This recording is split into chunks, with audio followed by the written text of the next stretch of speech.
Okay, so what about the law?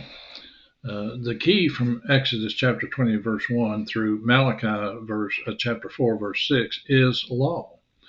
The key word used for from the crucifixion in the Gospels to the end of the book of Revelation is grace.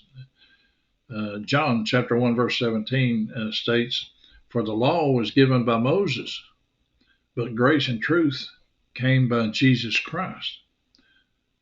Of course, the law existed before Exodus and began with Adam when he was given the command to not to eat of the fruit of the tree of the knowledge of good and evil. That's in Genesis 2, verse 17.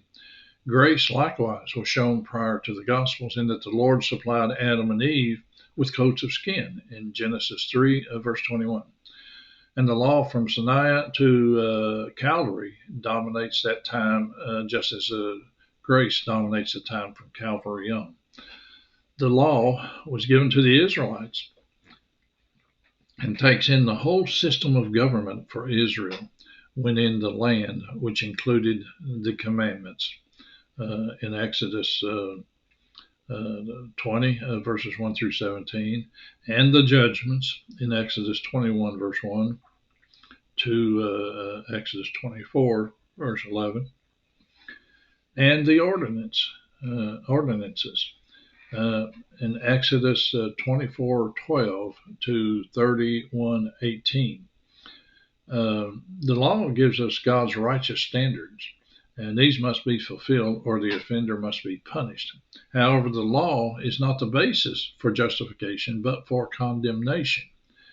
And we see that in Romans 7, verse 12 and 14, 1 Timothy 1, verses 8 through 10, and Galatians 3, verses 11 through 12. The law demands perfect obedience, and because man cannot obey it perfectly, it is a ministration of condemnation and death. According to 2 Corinthians 3, verse 7. The law causes us to know sin, and that's in Romans 7, verse 7. And by the deeds, we find that by the deeds of the law, no flesh shall be justified, and it is by the law that we have knowledge of sin. And that's in Romans 3, verse 20.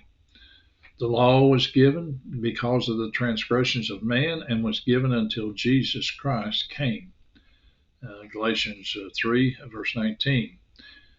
If one offends in one point of the law, they are guilty of offending in all points. James 2, verse 10. And the strength of sin is in the law. 1 Corinthians 15, verse 56. Without the law, sin is dead, according to Romans 7, verse 8. And then we need to remember this one, that the law is our schoolmaster to bring us to Christ so that we could be justified by faith, according to Galatians 3, verse 24. When the fullness of time came, God sent his Son, Jesus Christ, who was made under the law, to redeem those who were under the law, so that they could receive the adoption of sons in Galatians 4, verses 3 through 5. The adoption referred to here is the Roman adoption, when a man took his own son and made him a full-grown son. And so the day God saves us, we are brought into the family of God as full-grown sons. So what can law not do? By the deeds of law, no one can be saved, according to Romans 3, verse 20. No one can be justified by the works of the law, according to Galatians 2, verse 16, and chapter 3, verse 11.